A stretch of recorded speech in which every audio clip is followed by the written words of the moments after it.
Non? Oh, allez, faites un petit effort. Je sais que vous le savez.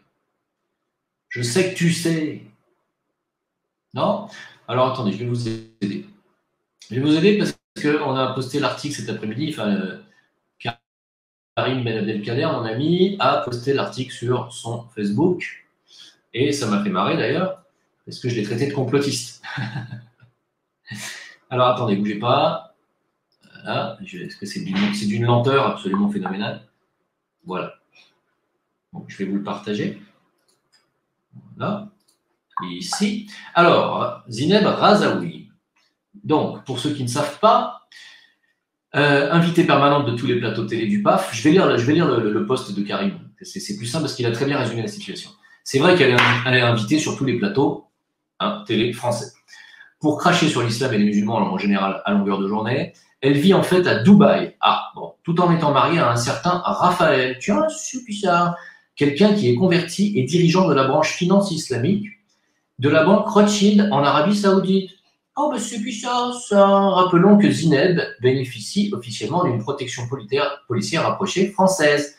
Vous vous doutez bien que si elle était simplement musulmane, franco-musulmane, vous vous doutez bien qu'elle ne bénéficierait d'aucune protection, qu'elle en prendrait plein la gueule et qu'on la traiterait de bougnoule de service ou autre. Non, là, elle est supra-protégée et elle est supra-protégée et elle peut dire ce qu'elle veut sur tous les plateaux télé, cracher sur qui elle veut, parce qu'elle est mariée avec, je le répète, un certain Raphaël, converti et dirigeant de la branche financière islamique de la banque Rothschild en Arabie Saoudite. Voilà, si vous n'avez pas compris avec ça. Voilà. Est-ce que j'ai besoin d'en rajouter? Je n'ai pas vraiment besoin d'en rajouter. Je pense que là, non, il n'y a pas besoin. Je pense que de son mari, elle est éternellement liée à la communauté rothschildienne. Voilà, et à la banque Rothschild. Bon. Voilà mes amanches. Alors, moi, c'est mon appel. Je relance mon appel à deux choses. Primo, à tous les connaisseurs que vous appréciez. Il leur suffit simplement de parler du ZIRI, du projet Toumaïni, du projet Éco-Village. Il n'y aura pas qu'au Maroc qu'on va fabriquer des éco-villages, mais partout. S'ils ont envie, d'abord, primo, d'être rémunérés, deuxièmement, de générer une communauté qui fera partie de la communauté Jim et de la communauté Zincoin Wetio, et ils participeront à l'émancipation financière de leur communauté, ainsi qu'à l'émancipation de l'Afrique, à l'aide au développement de l'Afrique et des collectivités africaines. Si vous connaissez des youtubeurs qui ont une bonne communauté, qui ont envie de rentrer là-dedans et qui veulent être rémunérés, ça peut aller très vite, je rappelle, eh bien, n'hésitez pas à les contacter. Même si ce sont des youtubeurs qui, à la base, ont plutôt craché sur le Zincoin et qui se sont ravisés, je sais qu'il y en a, mais il n'y a pas de problème, je ne serai pas rancunier. Donc, vous leur demandez de me contacter à jimleveilleur.gmail.com et on travaillera tous ensemble. Et si vous en connaissez qui parlent des langues étrangères ou qui sont dans des pays étrangers, eh bien, faites la même chose. Voilà.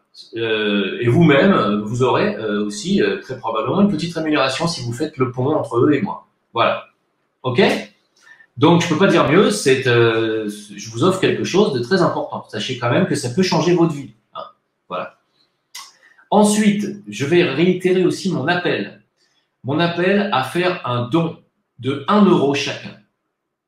1 euro chacun. Toutes les personnes qui connaissent Égalité et Réconciliation, qui supportent Alain Soral et Contre-Culture, Stéphane Blais, etc.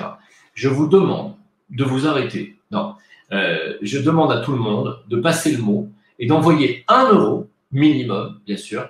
Si vous pouvez plus, vous faites plus. Mais 1 euro chacun, si 100 000 personnes le font, ça leur donne les moyens de payer leur procès. C'est joli ça comme formule. 1 euro chacun, si tout le monde le fait, ça leur donne les moyens de payer leur procès. C'est presque de l'alexandrin. C'était très joli. D'accord? Passez le mot. Moi, je le fais. Je vais même faire une vidéo où je vous explique comment j'ai fait. Mais je vais le faire. Parce que c'est un devoir, non pas de dissident ou de n'importe quoi. C'est un devoir de citoyen français attaché à la liberté individuelle et à la liberté d'expression aujourd'hui de défendre les éditeurs, les écrivains, les penseurs, même s'ils ont un discours sulfureux, on s'en fout. La liberté d'expression. Vous voulez être Charlie, vous voulez vraiment nous faire croire qu'il y a une liberté d'expression en France, alors défendez-la. Défendez-la. C'est votre devoir de citoyen. Et le mien, même si moi j'ai quitté la France, je vais le faire. Et passez le mot. Passez le mot autour de vous, il faut que ça devienne viral. Donnez de l'argent à la dissidence afin qu'ils puissent continuer à faire leur travail d'information, leur très bon travail d'information.